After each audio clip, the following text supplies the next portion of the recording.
ബറോസ് സിനിമയുടെ OTT റിലീസിൻ്റെ update വന്നിട്ടുണ്ട്. ഈ മാസാവസാനം സിനിമയുടെ OTT റിലീസ് ഉണ്ടാവും. ഡിസ്നി പ്ലസ് ഹോട്ട്സ്റ്റാറിലൂടെയാണ് സിനിമയുടെ OTT റിലീസ്. തുടരും സിനിമയുടെ OTT അവകാശങ്ങൾ ഇപ്പോൾ സോണി ലൈവ് സ്വന്തമാക്കിയിരിക്കുകയാണ്. ജനുവരി 30-നാണ് തുടരും സിനിമയുടെ തിയേറ്ററിക്കൽ റിലീസ്. മിക്കവാറും സിനിമയുടെ ഒഫീഷ്യൽ ടീസർ സോണി ലൈവിൻ്റെ യൂട്യൂബ് ചാനലിൽ വരാനാണ് സാധ്യത. തുടരും സിനിമയുടെ തിയേറ്ററിക്കൽ റിലീസിന് ഇനി 2 ആഴ്ച തികച്ചില്ല. എന്തായാലും ഈ ആഴ്ച തന്നെ സിനിമയുടെ ടീസർ വരുമെന്നാണ് പ്രതീക്ഷിക്കുന്നത്. 38 സെക്കൻഡ് ദൈർഘ്യമാണ് സിനിമയുടെ ടീസറിനുള്ളത്. സിനിമയുടെ ഓവർസീസ് റൈറ്റ്സ് ഒക്കെ ആരൊക്കെയാണ് വാങ്ങിയതെന്ന് നോക്കാം. മിഡിൽ ഈസ്റ്റിൽ ഫാർസും ആശീർവാദുമാണ് റിലീസ് ചെയ്യുന്നത്.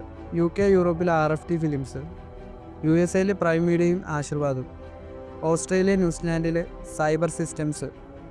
അതുപോലെ തുടരും സിനിമയുടെ സെൻസറിങ് അടുത്ത ആഴ്ച ഉണ്ടാകുമെന്നും പറയുന്നുണ്ട്. അമൽ നീരദ് ലാലേട്ടൻ കോംബോയിൽ ഒരു ചിത്രം വരുന്നുണ്ടെന്ന് കുറേ നാളുകളായി റൂമറുകൾ വരുന്നു. ഇപ്പോൾ ഈ ഒരു സിനിമയുടെ പ്രീ പ്രൊഡക്ഷൻ വർക്കുകളൊക്കെ ആരംഭിച്ചെന്നാണ് അറിയാൻ സാധിക്കുന്നത്. ആശീർവാദിൻ്റെ സിൽവർ ജൂബിലിയിൽ ഈ ഒരു സിനിമയുടെ ഒഫീഷ്യൽ പ്രഖ്യാപനം നടത്തുമെന്നും റിപ്പോർട്ടുകളുണ്ട്. അമൽ നീരദും ലാലേട്ടനും അവസാനമായിട്ട് ഒന്നിച്ച ചിത്രം സാഗരയിലെ സ്റ്റാക്കിയായിരുന്നു.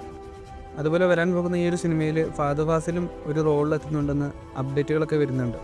കൂടുതൽ ലാലേട്ടൻ സിനിമകളുടെ അപ്ഡേറ്റുകളുമായി അടുത്തൊരു വീഡിയോയിൽ കാണാം.